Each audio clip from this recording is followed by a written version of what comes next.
Hey guys, welcome to Armoring and Anecdotes. We're not at our armoring table. We have nothing to fix, which is good. We had to fix a reel a couple days ago, but I fixed that pretty quick, and I didn't get a chance to record it. But maybe next time I break open a reel. And it's not something that our normal fencers would have to deal with.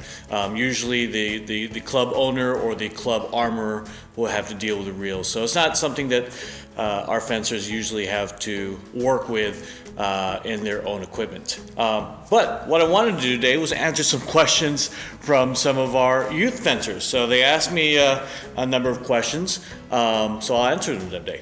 Okay, so the first question, it's a good one. The question is, why do we always do the basics over and over again? It's a great question because for the youth, one of the big things that we focus on is basics. As you get older, as you go to the teen levels and go on to competition, we cover some a little bit more complicated stuff. And some of the moves, the little youth fencers, maybe the muscles are just not strong enough to be able to do them. We do some attacks that go around the back. Some attacks are just stronger than others. But a lot of the moves that we do are a combination of, or the more advanced moves are a combination of the basic stuff that we do. So if you know how to feint disengage, we've done 1-2s before, where it's at disengaged and a disengage. We can go to different lines, but still basic moves. They're still simple attacks, but just to different lines. And we focus on those because one of the hardest things for youth fencing is what I call the wacky whack. You just go after the blade, you don't go after the weapon, and there's a lot of big movements. We focus on those basic stuff so that we are attacking target and we're going straight, and whatever we do is very, very small. So that's why we've covered those basics over and over again.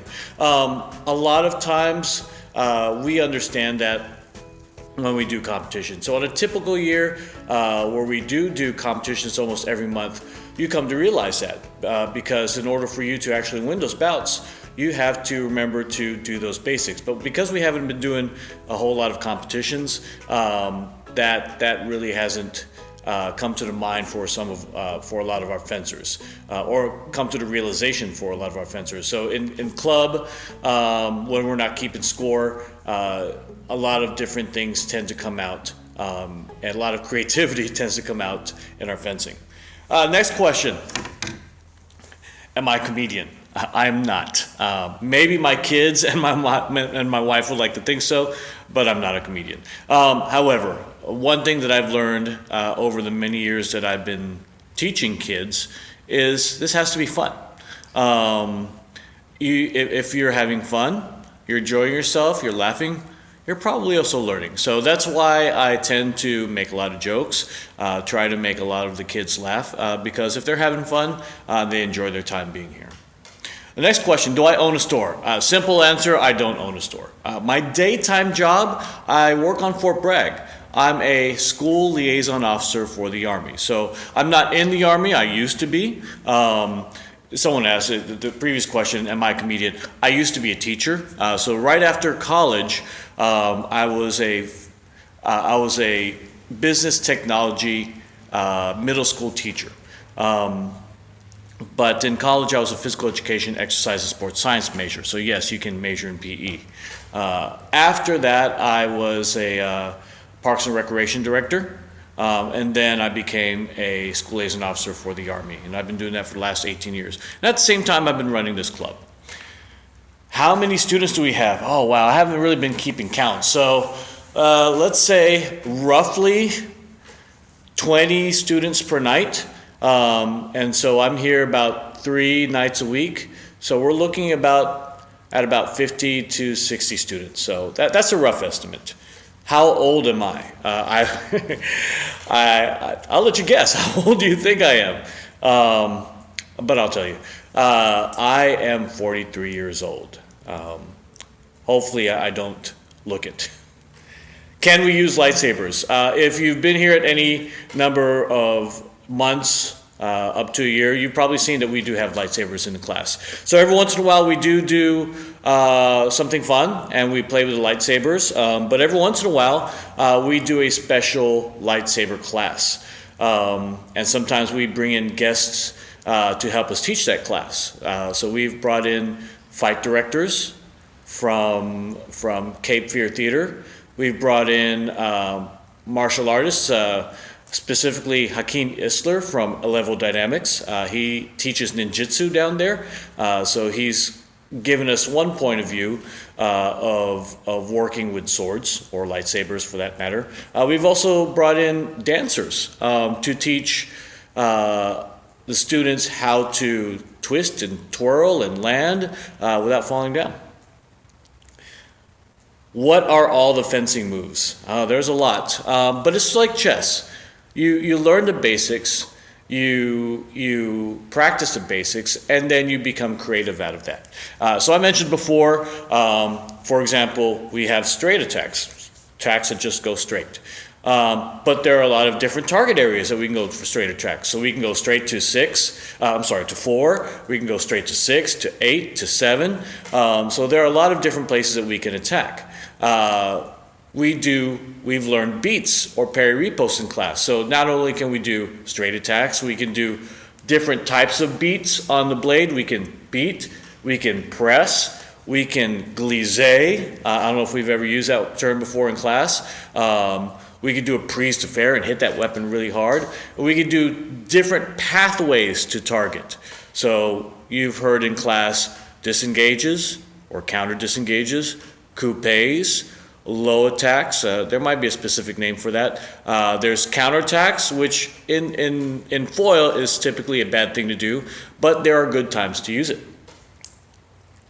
What is my favorite school subject? I don't remember in elementary and middle school, but my favorite subject in high school was physics. Which is why I really enjoyed watching the movie Mythbusters. Not movie, the TV show Mythbusters, because it talked about a lot of the stuff that I did in physics.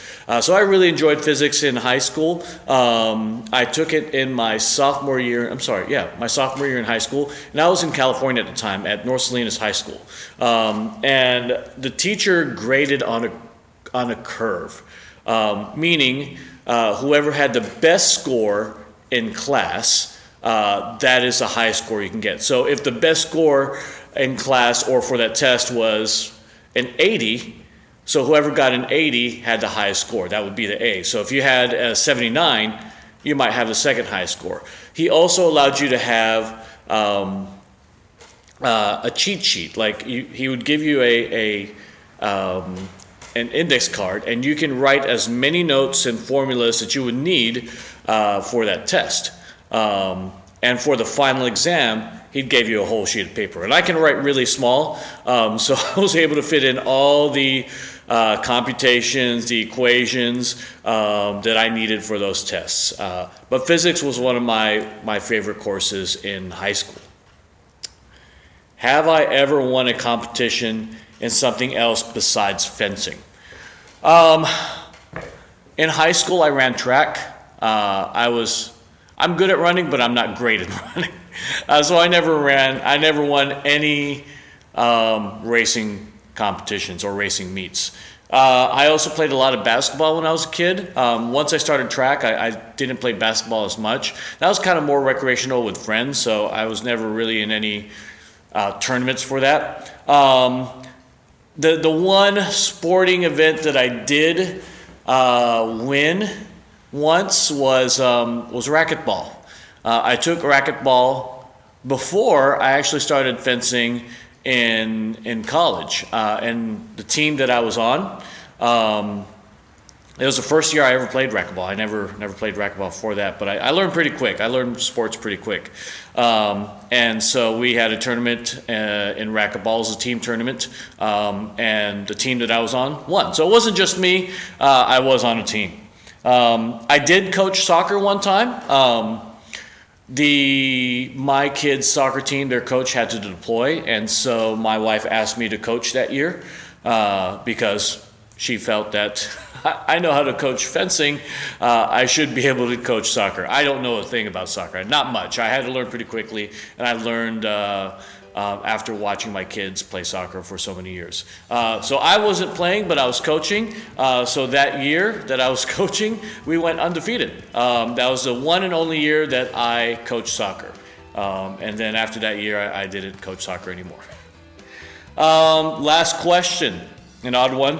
How do I write the number 4? All right. And I think they gave some examples. There was 2 examples that they gave. Do I write the number 4 with an open top or a 4 with a closed top? Not quite sure why you asked that question, but how do I write the number 4? Apparently I write the 4 with an open top. Okay?